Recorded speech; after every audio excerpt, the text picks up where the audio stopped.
everyone, today I'm covering a new budget handheld, Datafrog's SF2000. Datafrog have been around for a while with their official store full of the NES clones or the Famicom 201 credit card style handhelds, but the SF2000 seemingly came out of nowhere. I was first made aware through another YouTuber called Sonic Love's community post. I won't do the Sonic Love introduction voice he's known for, but I will link through to his channel so you can check out his coverage. So the FF2000 is a budget handheld. Depending where you are able to pick it up from anywhere from $18 to $30 delivered, so it's certainly in the pick it up to see price bracket, and of course has a design that's taken heavy inspiration from the Super Nintendo controller, like a couple of handhelds before it.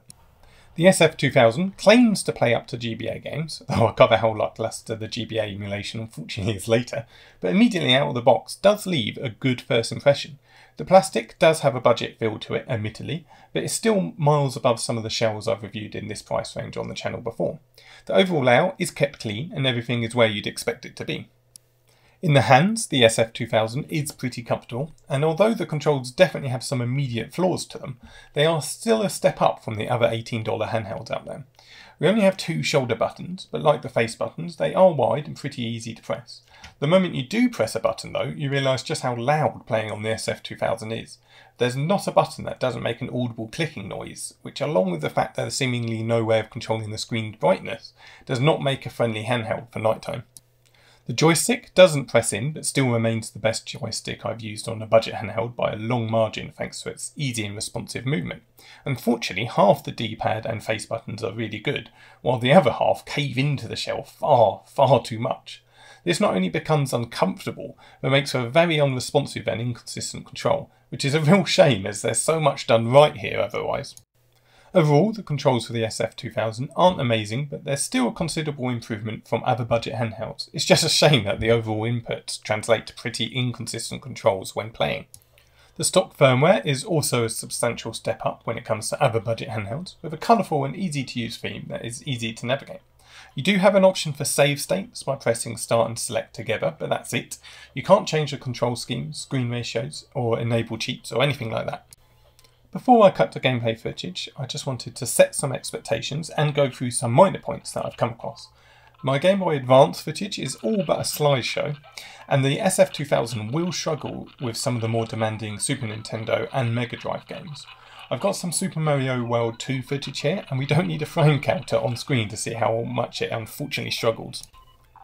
I also had to capture my gameplay footage at about half volume, as anywhere above that I started getting a hissing-like feedback. I'm not sure if it will translate to YouTube too well, but I've tried to capture what I mean here. So, more out of curiosity, I thought I'd also do a little bit of a teardown.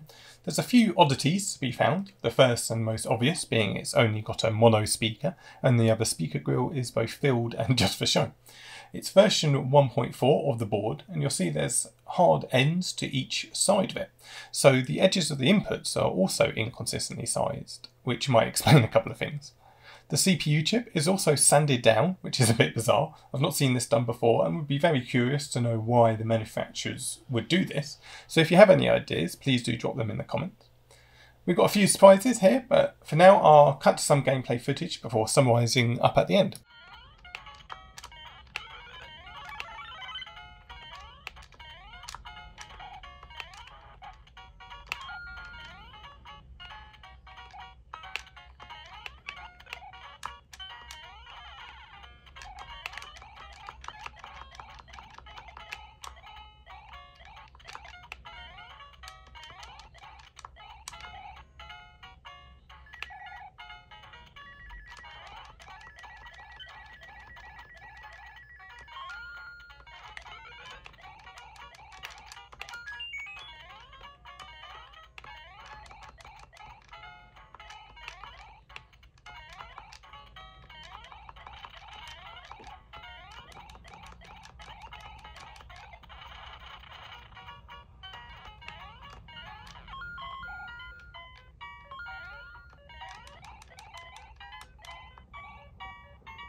So overall, Datafog's SF2000 is far from perfect.